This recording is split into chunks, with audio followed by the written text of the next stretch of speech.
Hi everyone, I'm Carissa Douglas. I'm mom to 13 kids, ages 17 and under, and I write and illustrate books, and I have a lot of inspiration around me all the time.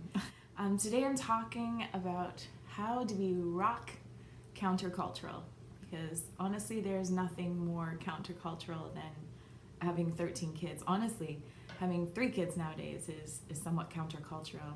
So I just want to speak to what it is to really live that life to the fullest and to live it in an example of joy and love and authentically. I just want to share a story with you first. So last fall, I was 9 months pregnant with baby number 13, and my husband Patrick and I had just arrived home from an appointment regarding the pregnancy, and we were told by the obstetrician that she would be inducing me in 2 days. So I was very happy, just because being 40 weeks pregnant is just, it feels like you're 672 weeks pregnant by that point. So I was very happy. So we back into our garage, and our garage actually faces our neighbor's house. So we backed in, and the door was still open, and Patrick kind of quickly went into the house, and I do what I usually do as an introvert, which is sit in the car by myself for a few minutes, savoring the silence.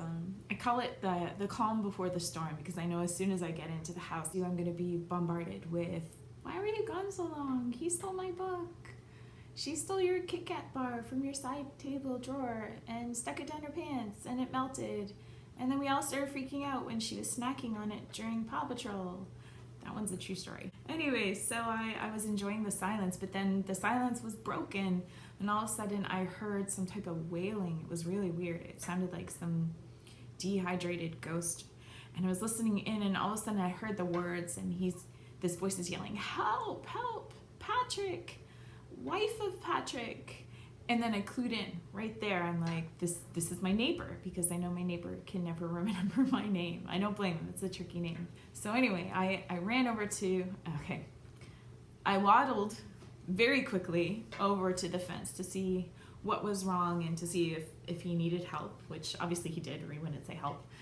And I looked through this wire fence that separates our property. Now, this wire fence was put up as soon as we got to the property. The day we moved in, they were literally installing it in, and I couldn't blame them, because they probably looked at this herd of kids coming out of this 15-passenger van and just thought, okay, this keeps cattle where it should be. So anyway, again, I'm actually really grateful for that fence, because it's hard to contain a lot of kids. So I saw through the wire fence that they had one of those laundry drying racks that's in kind of like an umbrella shape, like it's in a circle.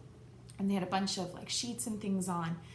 And I was looking very carefully, and I saw underneath that there were a pair of legs and socked feet and like a dog's tail. It was the weirdest thing. And then the wind blew, and I could see that this poor man was like on the ground, and he was just like holding this big husky dog. I think it's a husky. I'm really bad with breeds. And it's like a 90-pound dog. This is a really big one, and he's just struggling holding there. And this neighbor's in his late 80s, so I'm just like, oh no, what can I do? And he said, I fell, I can't move, and I can't let go of the dog because the dog's gonna run off, and my son's gonna get so upset, and so I need help. And he's like, can you get Patrick? And I'm like, yes, I can get Patrick. And one of my daughters had come outside at the time, so I just said, get Dad really quick, tell him to come out and help. But then I couldn't handle just standing there with this poor man on the ground, and I'm looking at this wired fence, and it's above my waist, and I'm thinking, do I do it? I probably will go into labor, but I can't not do it. So I'm like, okay, long jump, maybe scissor kick. Like, who am I kidding? So I grabbed onto the post, and I tried to lift my leg as best as I could to try to get it over. And then once I did that, it was great, because the wire fence started sinking down. I don't know why.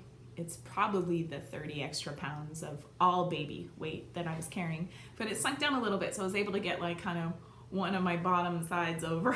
And then I kind of got stuck for a little bit, because I'm like, it was like right in the middle. It was very uncomfortable. And at that point I'm thinking, my dear Lord, that this poor man has like poor eyesight, because that probably would have given him a heart attack, just the sight of this thing teetering on the fence. And then by that point, Patrick comes out, and he just like gracefully, and athletically sprints and leaps in one bound over the fence, probably looking over at his wife sprawled out on the fence. It was lovely. And he ran to the man, and he's like, "What can I do?" And he's like, "Take the dog." And so Patrick takes this big dog and lifts him up, and it is a really big dog. And at that point, I managed to like get the other side of me over that fence very gracefully and run over to the poor man. And I helped him up. I just like kind of lifted him up, and he put his arm around my shoulder, and we kind of hobbled up to the house. And we must have been quite the sight. We must have looked like two war-torn soldiers where no one can tell who's more wounded. So anyway, we made it into the house, and he was so grateful that he invited us in for some coffee. And we sat, and he told us how much he really enjoyed seeing our kids in the backyard playing, that he thought they were really good kids. He said they really take care of each other, and they really have a lot of joy. They really enjoy each other. So that was nice to hear. And then we said, well, actually, like we're expecting again. And he's like, wait, how many do you have? You have 8? And I'm thinking, this must be another eyesight thing. There's a lot more of them. And we said, no, there's 13. And instead of, I guess, the reaction that I was expecting, which would be, woohoo, there's more because they're so awesome, it turned into, what? Why would you do that? And I was kind of taken aback in that moment. I wasn't really prepared for that. So I just kind of blurted out, well, I love kids. I love kids, and they're all a blessing. And I probably fumbled all over my words trying to justify having all these children who I do so love and really do feel are such a blessing. And he kind of made some quip about, oh, your hands are full. And I'm thinking, well, they're not really that full. Patrick's hands were full of a 90-pound dog a couple minutes ago, but. And then he kind of changed it, and he said, well, why would you do that to him?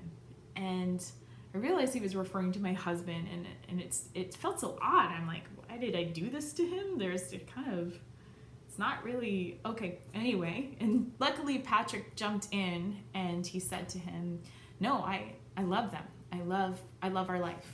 I love each of the kids, and I'm really excited to meet this next one. So that was nice. And then I think he started sharing with us that just the concerns that I think all people have about being able to provide financially for their kids, the concerns about, how heavy it is on the heart to worry about your kids, the concerns you have for them. And I think he was speaking from a good place, from a place of concern rather than of judgment or condescension. And I think it was really stemming from the fears that many parents have.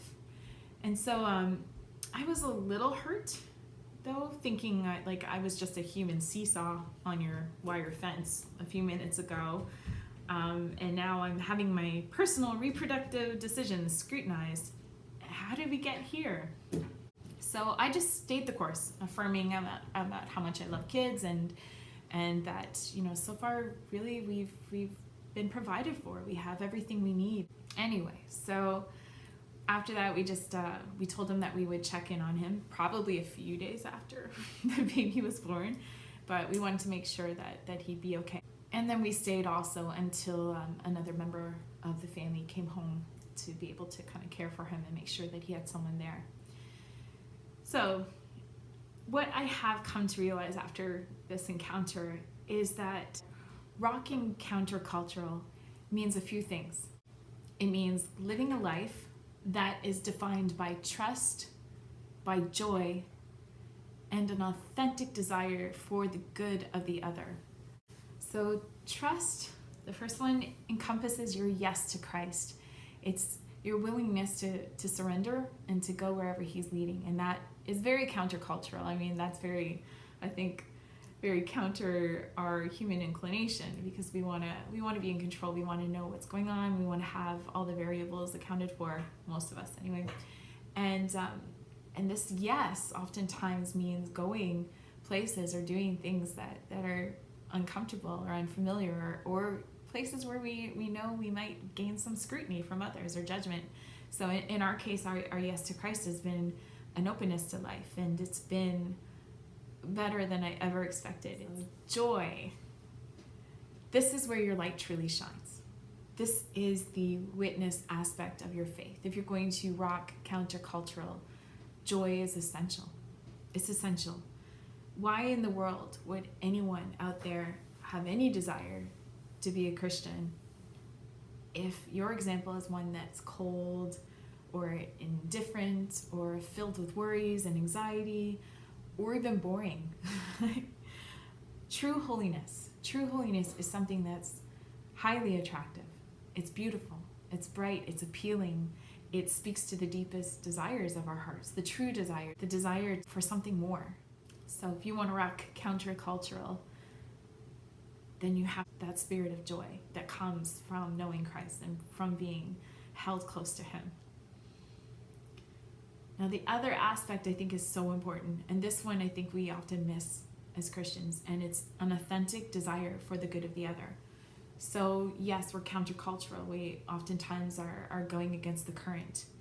But if we're in that current and we're just kind of fighting our way through it and somehow being like, well, I'm right and I don't care that everyone's going the other way. I know I'm right, so I'm going to continue.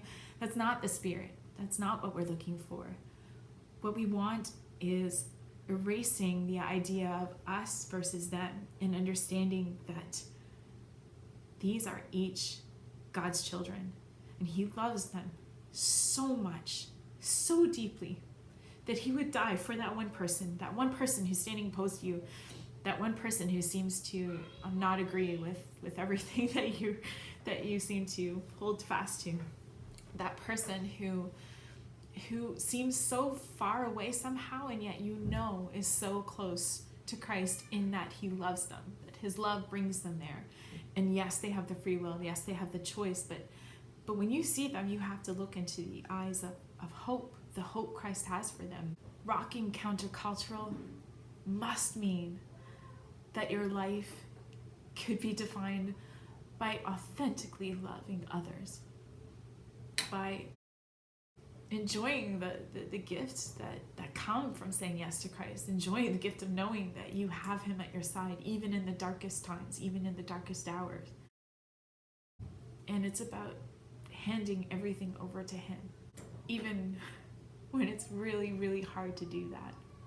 It means that when I came back and had to deal with underwear saturated and melted Kit Kat, that I could find my strength and my joy in knowing that these little offerings that come with being countercultural, that come with saying yes to God, they become almost a spiritual bouquet.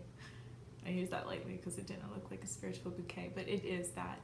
Those little offerings that we do every day for the sake of our vocations, for the sake of embarking on a path that Christ has called us down. And for those of you out there who are also trying to rock countercultural in many different ways, in whatever way God has called you to, know that I'm praying for you, and please pray for me too. God bless.